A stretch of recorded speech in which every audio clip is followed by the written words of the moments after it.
Wise Jackal. Once there were two princesses whose father, the king, was too busy with affairs of state to look after them.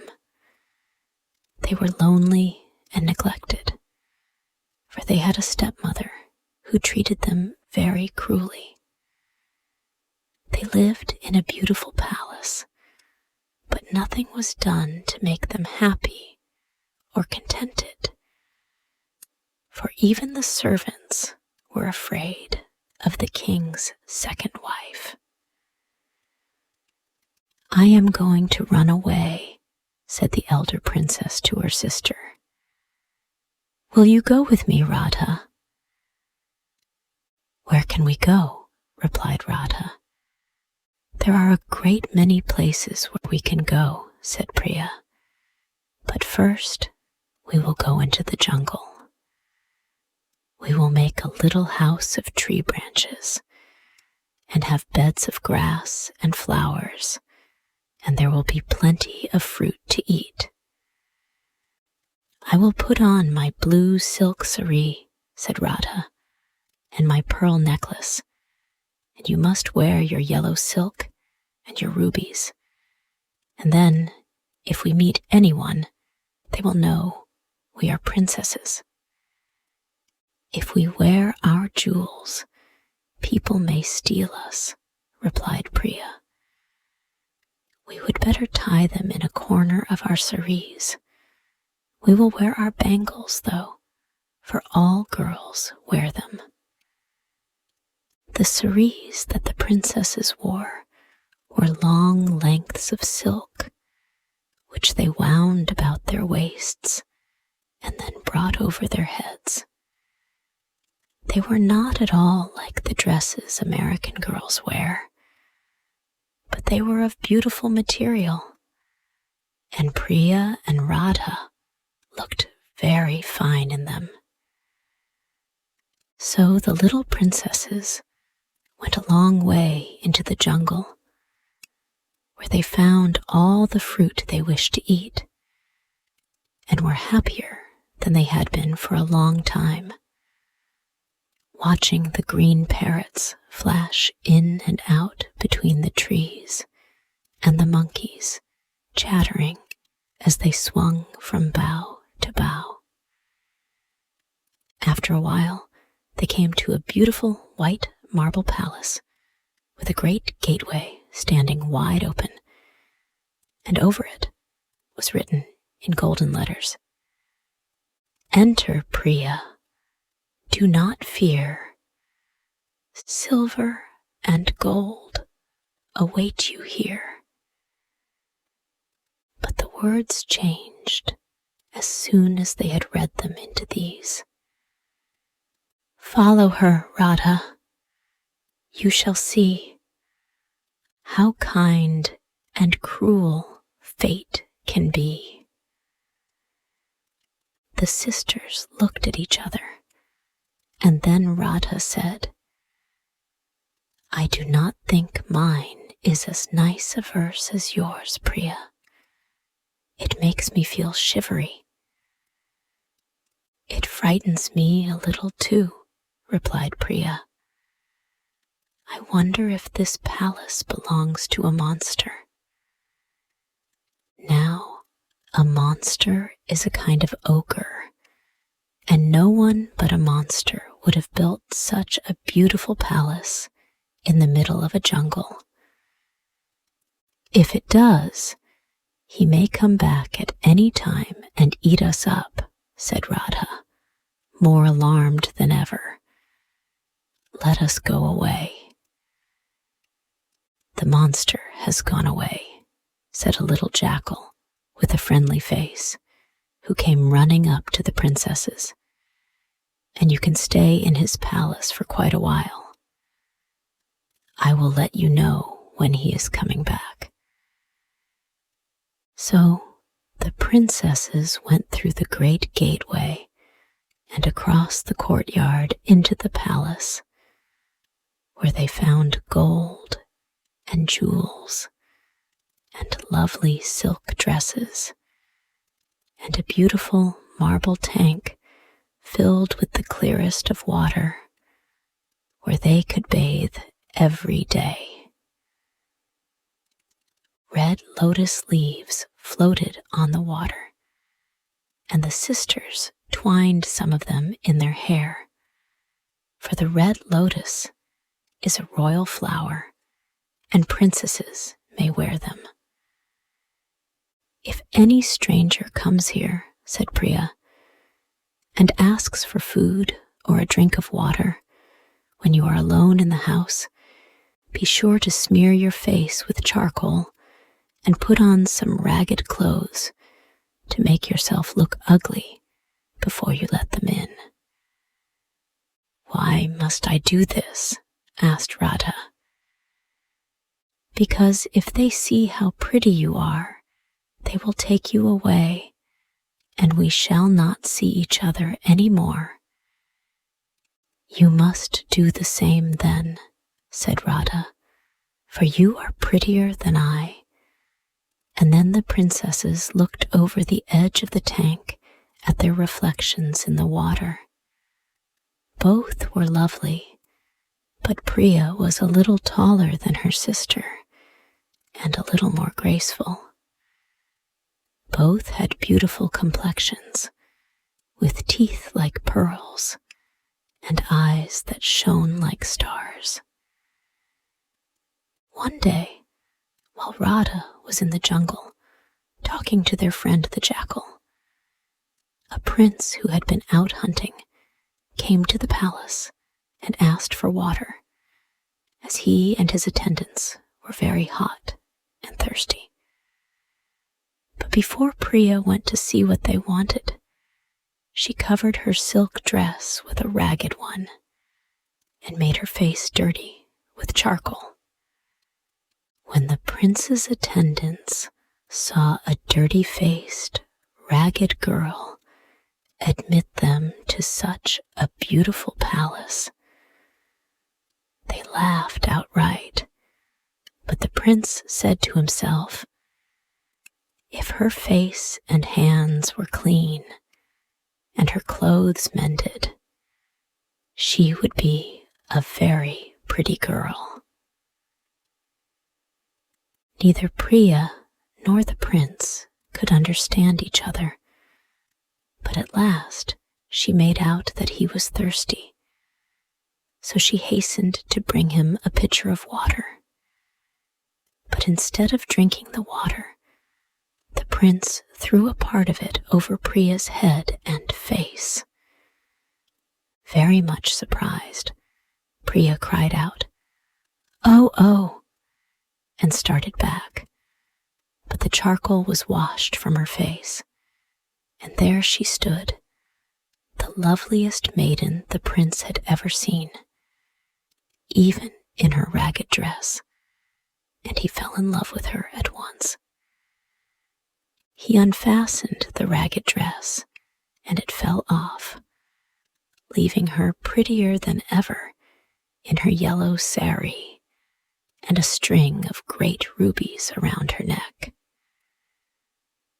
"My father is a king," said the prince, "and I am going to take you to his palace, and you shall be my wife." Then a beautiful palanquin was brought, and Priya was carefully placed in it and carried away from the monster's palace. On they went through the jungle, and the frightened princess could only pull aside the curtains and look out upon the prince riding ahead on his white horse, while the monkeys swung from the boughs and the parrots darted in and out among the branches, as they had done on the day when she and her sister had run away from their cruel stepmother. She was very unhappy and sobbed out, "Oh, Radha, Radha, I want you, and what will you do without me?" And then Priya began to think how she should let her sister know the way the prince had taken her. So she tore a little piece off her saree and wrapped one of her rubies in it and dropped it on the ground. She kept on doing this every little while until only one ruby was left. But they had now come to the palace of the king and queen, the prince's father and mother. "Follow her, Radha," she remembered the golden letters had said. And so Priya dropped the last of her rubies just outside the palace, saying to herself, "If Radha does follow me, the rubies will lead her to me." The prince's father and mother welcomed the beautiful princess very gladly. The king gave her a new ruby necklace, and the queen was delighted at the prospect of such a beautiful daughter-in-law. In a week, they were married, and everyone was very kind to Priya. But poor Radha sat in the monster palace, crying as if her heart would break. "Priya, Priya, where are you?" she cried over and over again. But no one answered her. Then she went out of the palace, past the tank, where the red lotus flowers lay on the clear water, saying to herself, "Someone has stolen her." Then she looked at the golden letters over the gate. "Follow her, Radha. You shall see how kind and cruel fate can be. Half of it is surely true," she said aloud. And suddenly, from behind her, the jackal asked, "Which half is true?" "Fate has not been kind yet, so it must be the last part," sobbed Radha. "I think that is very ungrateful of you," said the jackal. "Here you have been living comfortably in a beautiful palace for some time. I am not sure that it is nice of you to complain that you have had no luck at all." Radha began to cry. "But that is not what I came to tell you," the jackal added. "The monster is on his way home, and you will have to go away." He was a very wise jackal, so he went on, "It is sure to come out all right, and I will help you to find your sister." So they went right away into the jungle, and pretty soon the jackal's sharp eyes saw the first ruby, wrapped in its yellow silk, lying on the grass. And soon after that, they found another, and then another, and by and by, they came out of the jungle. "I shall have to leave you here," said the jackal. "There are towns out here in the open country, and where there are towns, there are men, and men do not like jackals." "But what shall I do?" asked Radha. "I will help you to make yourself look like an old woman," replied the jackal. "You will have to do something of the kind, or someone will carry you off, and you will never find your sister." Then the jackal showed Radha a plant, which she rubbed on her face and made it an ugly brown, and then he showed her how to make her face look wrinkled.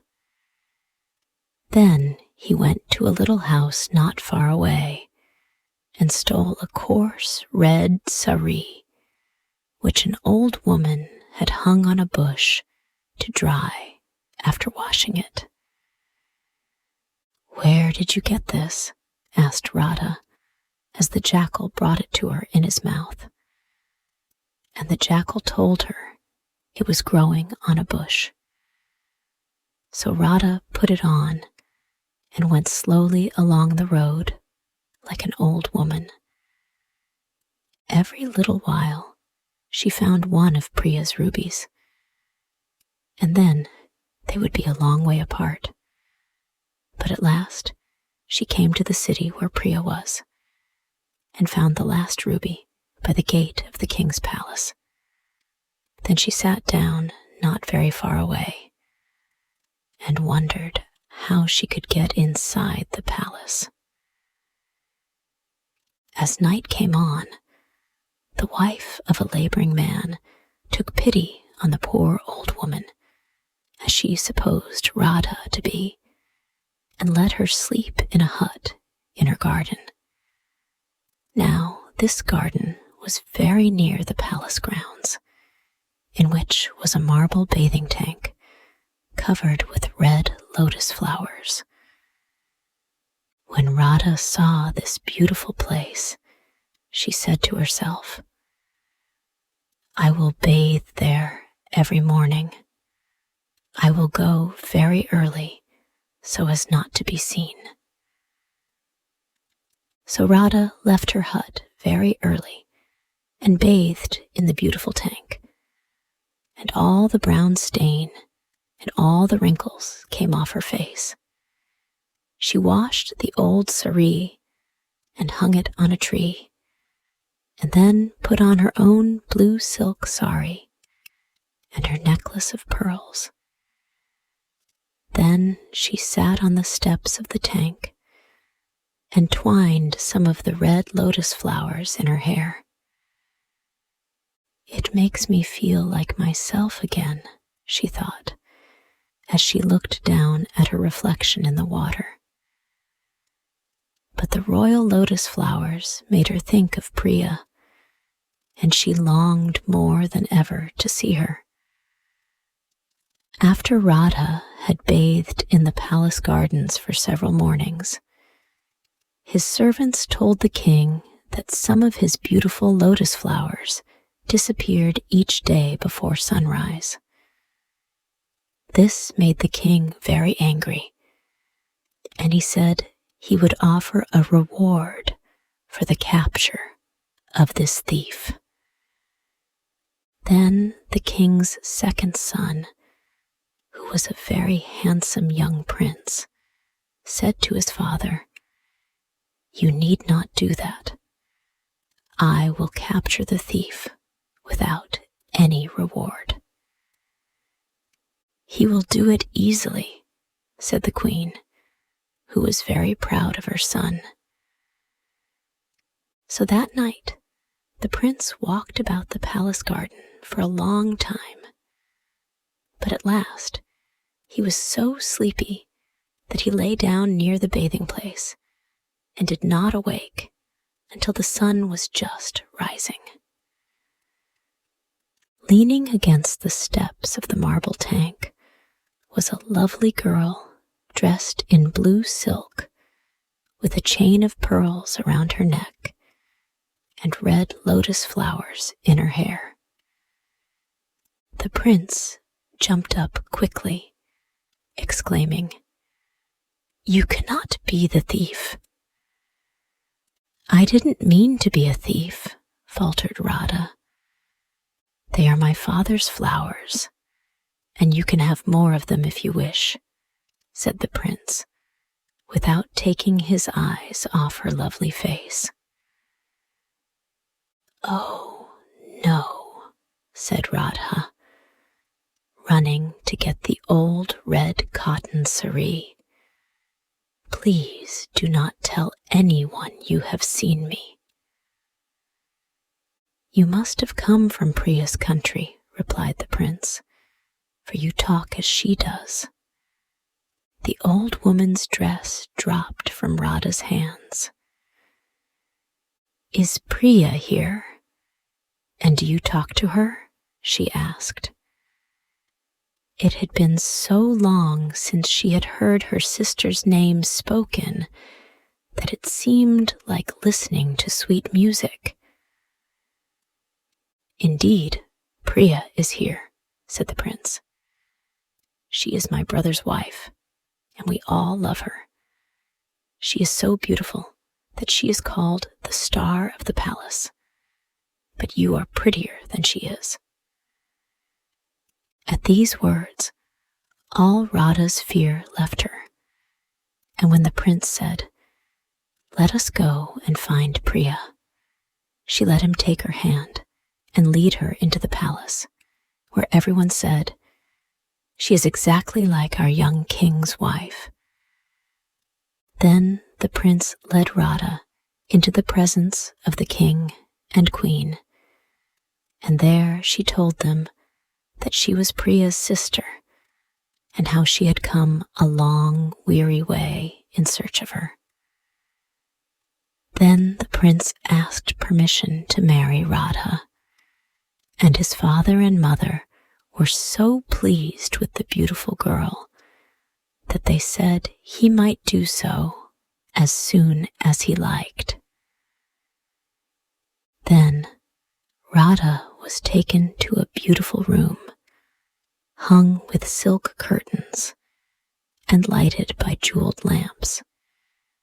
Priya was dressed in the richest silks and jewels, as the wife of a young king should be.